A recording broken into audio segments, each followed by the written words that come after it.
DA leader John Steenhuisen has slammed new political parties who are gunning for the Western Cape during a BizNews conference. He says new formations should have formed part of the so-called multi-party charter for South Africa, but are instead positioning themselves against the opposition rather than fighting the ANC. Let's discuss this. We're joined now by Build One South Africa Communications Director Ayanda, Allie, as well as Rise Mzansi, Gauteng Convener Tebogo, Moalusi, and ACDP Western Cape leader Ferlon. Good to have you. Thank you very much for coming in. Thank you so much. Thank you. We appreciate your time. Gentlemen, good evening and good to have you. And thank you very much for coming on. Let's start firstly, Ayanda, with you in the studio with this description that John Steenhuisen is talking about, an emergence of spoiler parties, mercenary opposition parties in South Africa who say, these are my principles. If you don't like them, I've got other principles. Firstly, I think it's simply unfathomable that the Democratic Alliance could have chosen someone as John Steenhuisen to be their leader. It is just unthinkable that they could have looked through the entire membership base and thought this is the best that we can offer South Africa. Someone who is ignorant and arrogant, who's narrow-minded and short-sighted, and someone who is entitled so as to think that you can claim a monopoly over the opposition, that you can think that the opposition is a birthright that's given to you. This democracy is not John Steenhuisen's father's democracy. This democracy belongs to all South Africans, and all political parties who can and are eligible to contest these elections should do so. And I think it's quite interesting and very telling of a man of his position to say that opposition parties are the opposition to the opposition, as if the DA is untouchable. We as Build One South Africa will contest wherever there is a need. And if there is injustice that is meted out against South Africans, whether they're in the different kinds of the provinces or even in the Western Cape, we will go in there. And it's important that we do so because everybody's voice must be heard and everybody's opinion must be counted. So for John to sit there and to say that the DA must not be touched and we must focus on the other parties as if these things are mutually exclusive is quite interesting. We're able to multitask. We can deal with the Democratic Alliance in the Western Cape and we can deal with the ANC government wherever the need may arise. And I think this does not mean that we're against coalitions. In fact, on the contrary, we're fully aware that we'll have to coalesce, but you can't coalesce over something that you have not even predetermined at the moment. We don't know what the outcome is. How do you coalesce when you hold such strong views about the party you're coalescing with? But we'll come to that. By the way, let me just clear it here now that we did invite the Democratic Alliance to be a part of this conversation. They, of course, refused to be a part of it at this particular time. We don't know, maybe at a later stage they might want to jump in and be a part of it. Ferlon, let me bring you in here. The seminal point that John Steenhuisen is raising is that, well, the DA is doing well in the Western Cape, where they govern well, and they're governing well in the Western Cape. So it makes no sense that smaller parties would want to compete with the Democratic Alliance in a place where they are doing well. They should rather go to the other provinces where the Democratic is not, then convince those people there to say, let's change the ANC government. No, as the ACDP, we can definitely not agree with that. John Steenhuisen's party, the DA, is not representing the ACDP. We have people that voted us in. This is my 10th year in the legislature. The ACDP has been since 1994 in Parliament, and we've got the experience, and we represent people. Now, let me tell you two things. You know, the DA is very, very smart and clever when it comes to scary politics. This is against scary politics because the main thing is we know in the Western Cape that the ANC with whoever will never get a majority. But the main thing here today is John Steenhuisen knows that the DA is not going to get 50% in the Western Cape +1. And now he wants to get support, garner support in order to stay in power. Now, let me say, and I want to say this clearly, we are part of the multi-party charter. And our president leader, Reverend Kenneth Meso, has said, listen, let's be part of the NEC. They said, let's be part of the multi-party charter so that we can get the rules in order. So when we co-govern or when there's a coalition, make sure that all the rules are in order. So he cannot say that, you know, we must not stand as political parties. We know if the DA does not receive 50% and more, the ACDP is a party with a history that can help them to govern. But if they want to govern alone, And that's why they have the scary politics. Now, if this don't work, the second thing that they do over and over again is keep the ANC out. Don't vote for smaller parties. We know that this is what they're doing over and over again. So the people, the voter must not be fooled by John Steenhuisen and the DA. Yeah.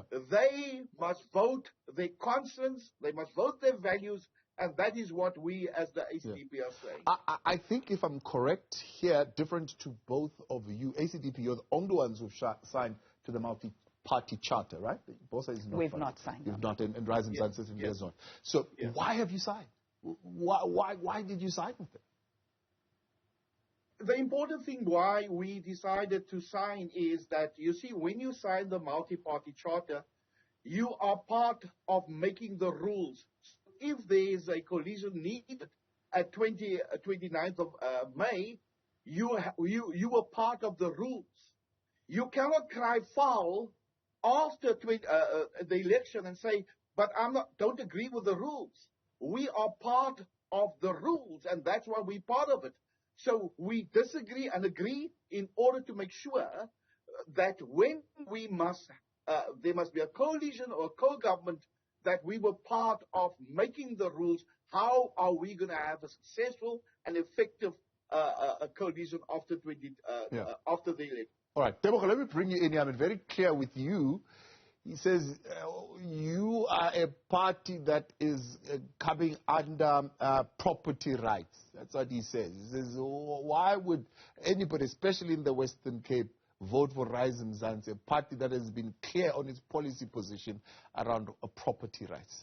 I suppose putting you in that group of emergence of spoiler parties or mercenary opposition parties. Yeah, thanks for the question and good evening to everyone. You know, it's unsurprising that John Steenhuisen says these things. You know, he's just such a poor leader. You know, for an organization that is called the Democratic Alliance, the proposition being tabled is highly undemocratic. We already know that there are millions, north of 25 million voters who have looked at the menu and have rejected the proposition, including the DA. So the existence and the emergence of Rise and Zansi is to respond to that opportunity. It cannot be that, you know, the DA believe that it can be arrogant enough to think that they can own the space. We know that they are in decline and that they actually don't provide a broad vision that allows people to coalesce in the broad majority. And therefore, all they are trying to do is really show that they are terrified of the existence of the likes of Rise and Zansi. We have grown and increased our numbers in the Western Cape, particularly in the areas that are underserviced by the DA. They tell a story of one city. The reality is in the Western Cape, there are multiple realities, and there's so many people left behind who are not served by the DA government. And we know that, you know, part of this response to try and decampaign us is to try to really demonstrate and show their fear in trying to fragment, you know. It's interesting. You'd think that someone who's interested in coalescing, instead of throwing names, would have the maturity to continue to try and convince you to come across, instead of standing on, you know, podiums and shouting slurs, and it just shows you the lack of imagination and the lack of maturity that the DA has, and they don't even understand our politics for them to even talk about our politics. Are you intentional about the posture you're taking? They're saying you're taking a wrong posture towards the Democratic Alliance. Is Rise and Zansi deliberate in saying, well, we're looking at the DA, so we'll deliberately look the other way and take a different posture to what the Democratic Alliance is offering?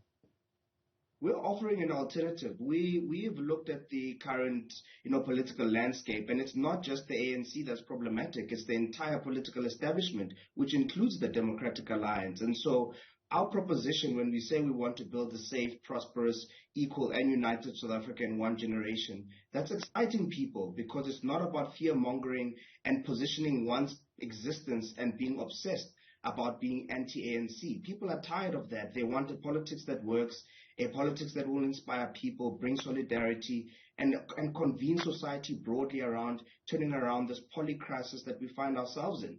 It's not compelling that the DA thinks that they can, you know, just say all of these things without understanding what is happening, how politics is shifting on a daily basis, and what people are actually asking for. Yeah, and let me bring you in and ask that question. How do you coalesce with a party that you hold such strong views about? Because the assumption is that, they say in politics, your friends are my friends, your enemies are my enemies. So it seems you have a common enemy, which is the ANC. And John Steenhuisen thought, well, we have an understanding. Here's our common enemy. This is who we seek to dethrone. But why take a posture that seeks to challenge? I think it's very important to also highlight that my enemy's enemy is not necessarily my friend. So we may say we want to make sure that the ANC government does not get majority, but that doesn't mean that we're friends when trying to do so. And I think the DA has shown us, by and large, that that's how they view opposition parties as well. Firstly, by saying that they're the only rational opposition.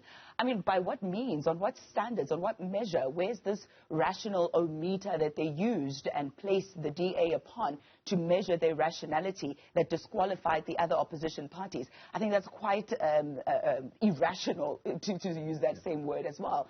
And I think it's very interesting that they would then also turn around to say that all the other opposition parties ought not to be focusing on the DA and should be focusing on the ANC and the other provinces. What are they afraid of? Why are they afraid of a healthy contestation and healthy competition? If they are indeed the best run province in the country, then they ought to welcome anybody who would try and stand against them, because they would be self-assured and very confident of their position. But we also think it's very interesting that they're rushing to try and force and strong-arm other political parties into signing whatever agreement that they want prior to the outcome of the elections. Because how are you going to divide the spoils, as it were, or cast lots behind people without having seen the mandate of South Africans? Let South Africans decide which political parties they would like to advance, which political views they strongly agree with, and thereafter we can sit around a table and say, based on the mandate that we've been given, here's how we would like to see things unfold. And I think that is a mature position to take, instead of standing there and trying to bully other opposition parties into siding with you. Yeah. Well, we say One South Africa would, according to them, I suppose, have a difficult time to tarnish their track record in the Western Cape. They've had 30 years to unseat the ANC government, if we speak about opposition politics. They've had 30 years and they've not even come close. And we're speaking about nationally. They've not come close as an official opposition to try and unseat or even take away the majority of the ANC. Now we're seeing the emergence of new political parties. I can name them till the cows come home. And they're running scared, is what we believe, including the Western Cape. They know that their position there is quite fragile. And they know that if the other opposition parties come together and work together, they could very well unseat the Democratic Alliance. And instead of trying to build friendships, they're trying to make foes now, which we think is quite disingenuous, if you ask us. Yeah. A lot of people would look at a party like yourself, maybe even Action SA, maybe even Rise and Mzansi, and say you're not really that far apart, policy-wise, to the Democratic Alliance. Are you? I think the devil is in the detail. We may have synergies in areas where we can agree and collaborate, but I think when we hold strong views on affirmative action, when we hold strong views on redress and the like, that's where we start to split. But I think what is very important, which is something that we've said again and again as Build One South Africa, we are not against coalition. We know that coalitions are the future when it comes to South Africa, and we're willing to work with political parties who believe in building a better South Africa, who believe in good service delivery. And sometimes you're going to have to work with people who you don't agree with on everything. But when it comes to one sticking point, for example, if we need to come together and coalesce against a particular evil in one province, then we might have to do so. And we're more than reasonable to be able to do that as Build One South Africa. We will not agree at all times with everything with all the political parties. But I think we're mature enough to come together where we see that the devil is in the detail. We can stand and work together. But this posturing that the Democratic Alliance is doing under John Steenhuisen is really not helping the cause. Your thoughts tonight, 072-110-5584. Drop us an X at Newzroom 405. Comes from that Biz News conference or media briefing that took place. With a number of parties would have been involved, but quite interesting thoughts are being shared by John Steenhuisen on small opposition parties. Fellas, you're in the Western Cape. How well is the Western Cape being governed? Well, I can tell you two things. That, like I said, I've been in the Western Cape legislature for 10 years now. So, and being leader of the ACDP in the Western Cape, of course, we go to communities and we visit schools. And I can tell you that saying you're the best run province and going on the ground and actually see that sewage running down the streets, overcrowded classrooms. You know, you can say you're the best run province, but people are not experiencing that on the ground. People still are suffering on the ground. And a lot of people are saying, you know, why must I vote? And as the ACDP, we went out to tell people, you cannot punish the ACDP for not having running water or not having adequate schooling. You need to give us an opportunity to govern, because if this is the best run province, then I feel sorry for the other provinces, because it's not shown in the Langas, Kailichas, the Menenbergs, the Alsies River, the Bondievils. You don't see it. People still are struggling on the ground. If you walk down the streets, youngsters is unemployed, sitting on the street corners. You see, like I said, you know, sewage running down the streets. You walk down, you just see the Western Cape is in a mess. It needs a change, and that's why the ACDP will contest this election, because people deserve better. So, it's one thing to say, best run province, go on the ground, and you'll see that people are still living 30 years, 20 years without any change and without any hope. We've asked this question a number of times from all the leaders right up until the top, that question of whether or not there are parts of the Western Cape where there's lesser, I suppose, improvement than other parts. And generally the answer that we get is that budgets are dispersed where the need is. So it's a fallacy to say that it's only spent in the leafy parts of the Western Cape. It's just that the need in those communities is so much greater that, of course, it will take some time for that ground to be covered. What do you say to that view? No, it's true. If you look at the budget, and we've just passed the provincial budget, a lot of the money is going to the poor areas, right? A lot of money is going into the poor areas, and the DA is pouring money into poor areas. But let me tell you, in the leafy suburbs, you don't need much. You don't need much because it's already developed. The biggest problem, there's certain things that's quick fixes. There's certain things you can do better. Like the DA, if you go to, I've been to a place in Mitchell's Plain not so long ago, and the councillor spent something like 600,000 on parks. And I said to because I was in a public meeting, I said, but this is ridiculous. We can do it for youth development. We can do it for skills development. We can do it for any other thing. Why should you beautify your parks and then the gangsters come in and they take over the parks? So you see, you can spend 100 rand in an area, but it's not spent wisely. And that is the criticism that we have. It's not that it's spent there. We will, as the ACDP, will spend that money more wisely in those areas where it's most needed. Let me give you another example. Yes. If you look at the neighborhood watches, the ACDP always says we must resource our neighborhood watches. Now they get a small budget from the province and also the city. But if you look at the budget, and when you qualify as a neighborhood watch, you only get 10,000 rand for the entire year. Now, you give 10,000 rand to the guy in Constantia, and you also give 10,000 rand to the guy in Manenberg.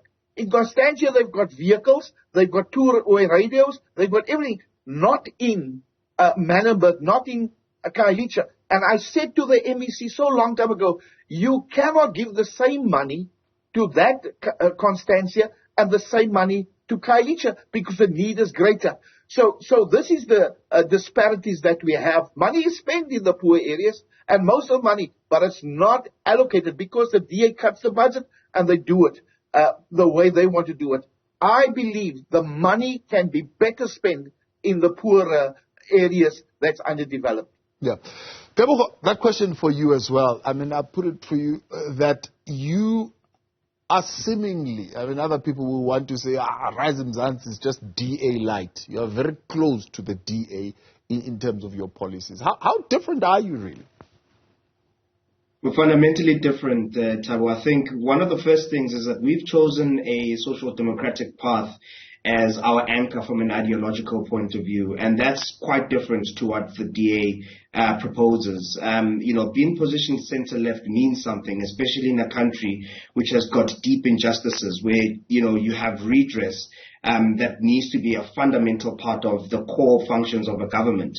We're talking about the Western Cape, there hasn't been an intentional approach to the spatial apartheid that exists in the Western Cape. You can't solve for the Western Cape until you enable people who live on the outskirts of the city to be able to have services that are similar to those that are in the city. People need to be able to access the mainstream economy of Cape Town in order for them to have jobs, in order for them to have food on the table and be able to pay for basic services. But because that hasn't been done for years and years, you've got a perpetual pain and trauma that continues to exist in the Western Cape. And that is a fundamental difference between our posture as Mzansi and that of the DA. If I would put it in simple terms, you differ when it comes to race-based policies, because they are, of course, completely opposed to that kind of approach to say, no, everything must be done on merit. And if you do it on merit, you'll find that anyway, the biggest beneficiaries of these will be black in particular. It's important to use markers as a reflection of where the problems lie. In a country like ours, the data will tell you who is poor, who is violated, who needs the support more. And so identity does matter. Being black and being a woman, being a person living with disabilities in this country matters.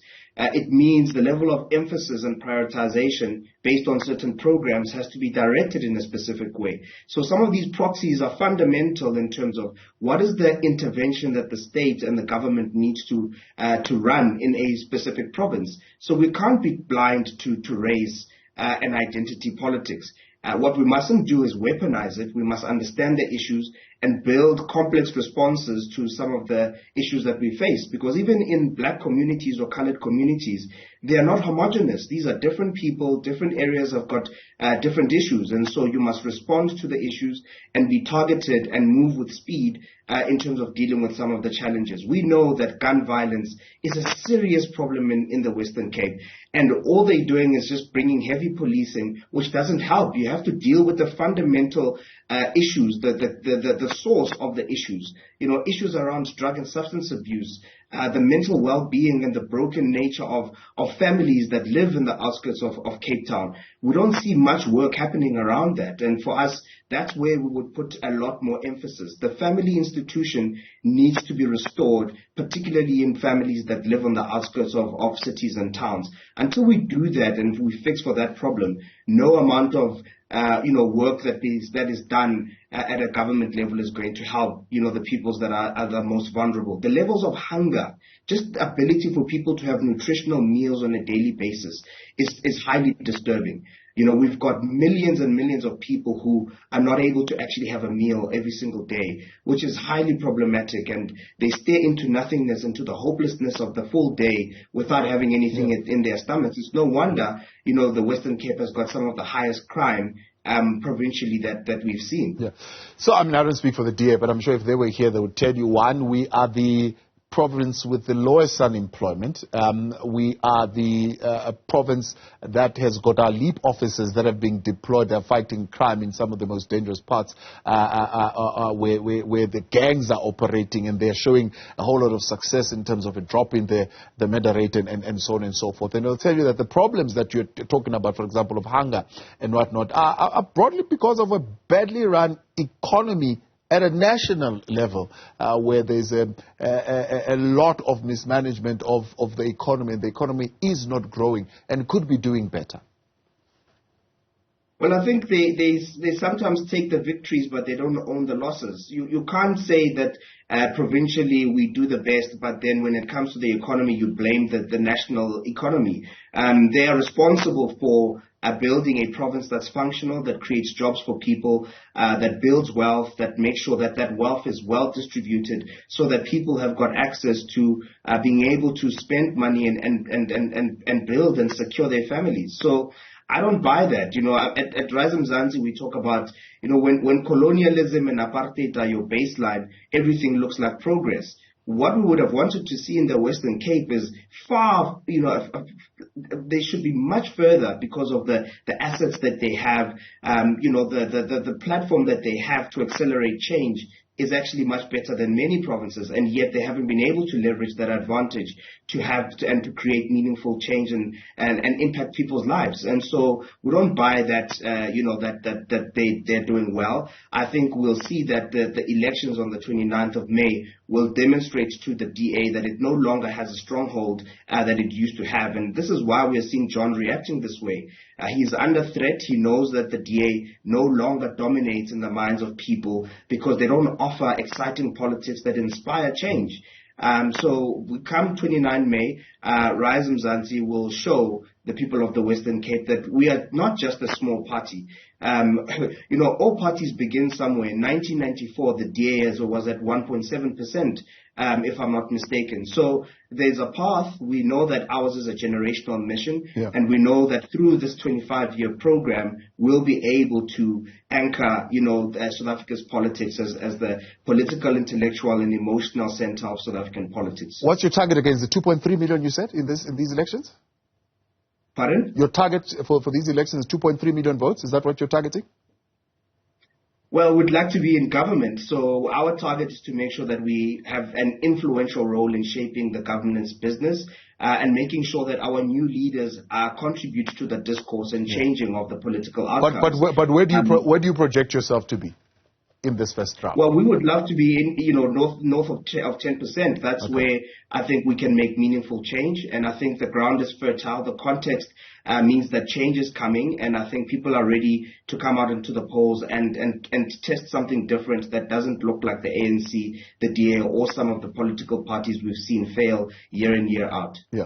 And I mean, listening to what Tebogo is saying, you seem to be on the same page as far as reparations, for example, race-based policies, so to speak, that have got the DA somewhat uncomfortable. So the question is twofold. One, why are you not together? Right? Wouldn't you have more impact? But two, is the DA not correct to say then you guys are just kind of ganging up against the DA around this issue? Can I dovetail just after what my colleagues from Rise Mzansi and ACDP have had to say? I think it's very important that what's good for the geese must be good for the gander.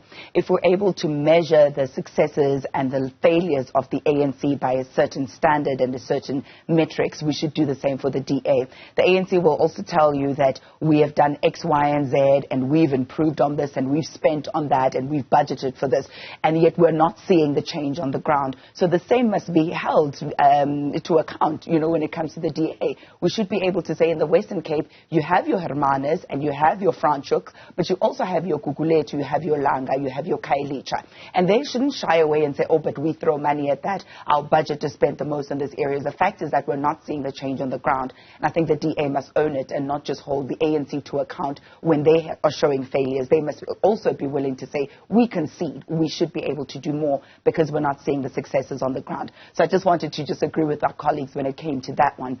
And then speak about why we're not working together.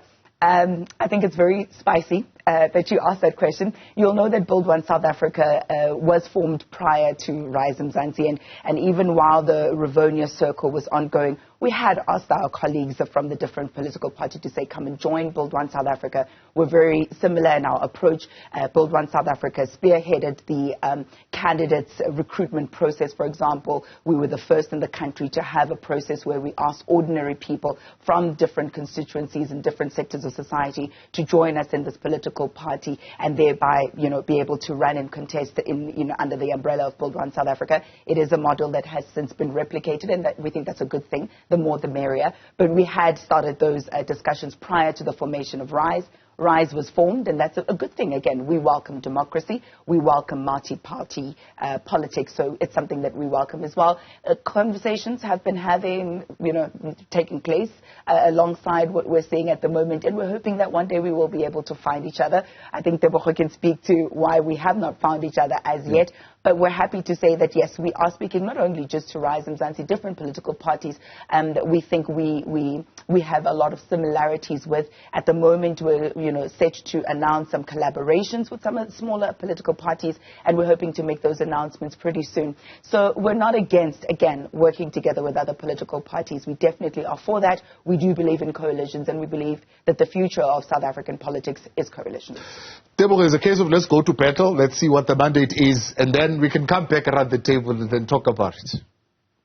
I think so. I think to respect voters, you must test your proposition, get the popular mandate that you require, and then you know what you're offering. You know what you're coming to the table with. I think we are excited to go to our first elections. We are also a learning and growing organization, and we need to give space for some of these things to embed themselves. We have a culture that we're trying to develop. We also must think beyond the elections. We're not an electioning, campaigning machine. We want to be a governing party, which means it's going to take time to build the base and to build a broad coalition with South Africans. We have been obsessed about being on the ground and listening and packaging the responses and the thoughts and the aspirations of our people and the people more than wanting to try to get into negotiating power between political parties. South Africans are tired of transactional politics. So whatever we decide post-29 May must be based on a mature politics, a rising consciousness around what we want as a people collectively. And where we have alignment, we'll definitely coalesce and talk coalitions with potential partners. But there must be an alignment of values, and we must get a sense of what are some of the non-negotiables.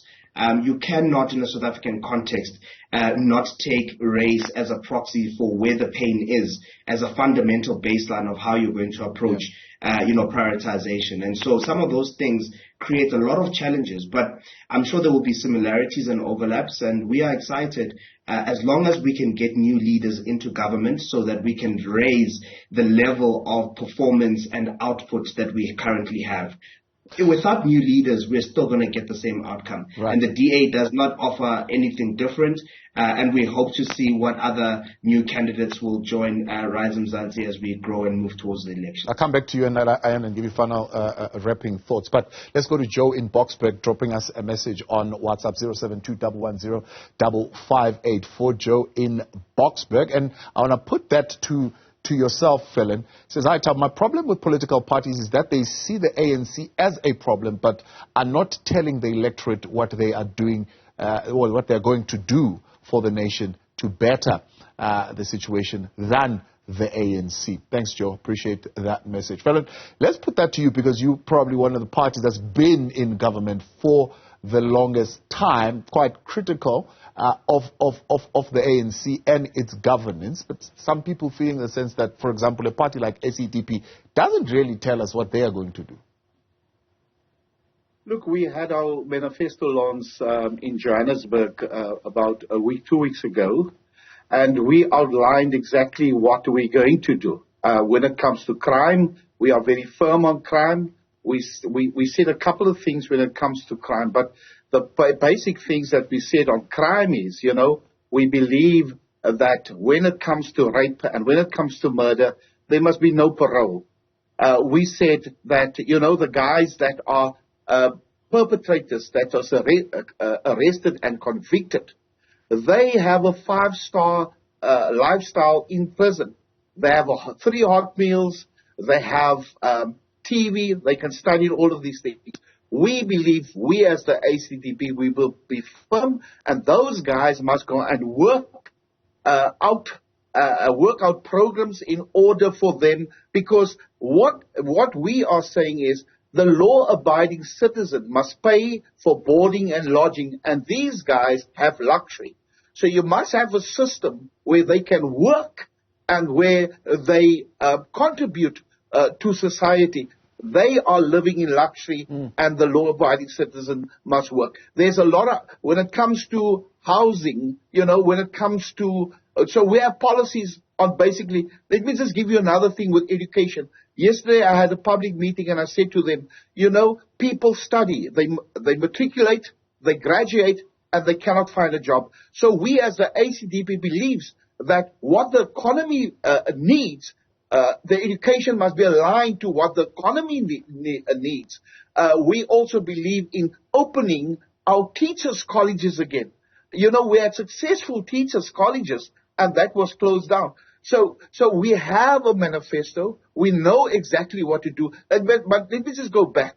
We had an MMC in Nelson Mandela Bay. He saw dumping sites. And he was the MMC for health. He saw dumping sites. And what he did was, he then said, listen, we must do something about these dumping sites, because every time you clean up, and then you just get people. And he had that as play parks. Yeah. You know, yeah. The same with when we have an MMC out for housing. You know, title deeds was given to people. Yeah. So we have a track record already in government.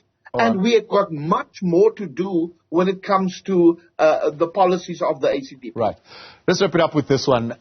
This is a WhatsApp from Anonymous, 072110558 coming in.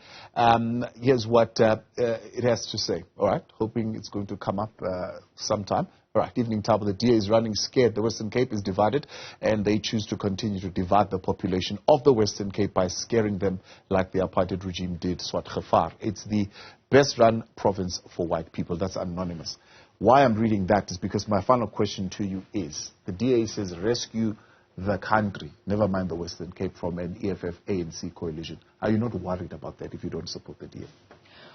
We have no worries about who takes over which position, because we know Build One South Africa is ready to govern.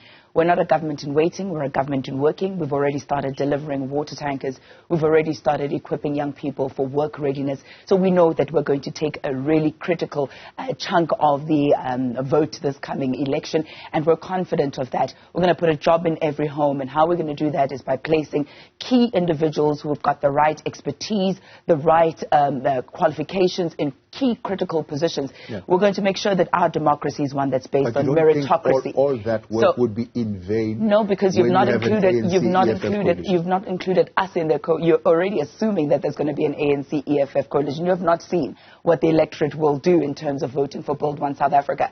We might just be putting EFF there against the ANC. Who knows that it will be ANC and Build One South Africa, for example. So we don't want to be fear-mongering. We don't want to be running the elections based on, oh, this might be a coalition and this is what it will mean for you. We're running the election, as Joe had said in the tweet, that we need to make sure that we put our value proposition on the table and not look at what the ANC is doing or what the DA is doing. And we're telling you that Build One South Africa is going to put a job in every home, and that is central to making sure that homes will have the food that the children need, the roof over their head, the clothes on their backs, good education, good healthcare sector, and it starts with that job in every home. Yeah. And how we're going to achieve that?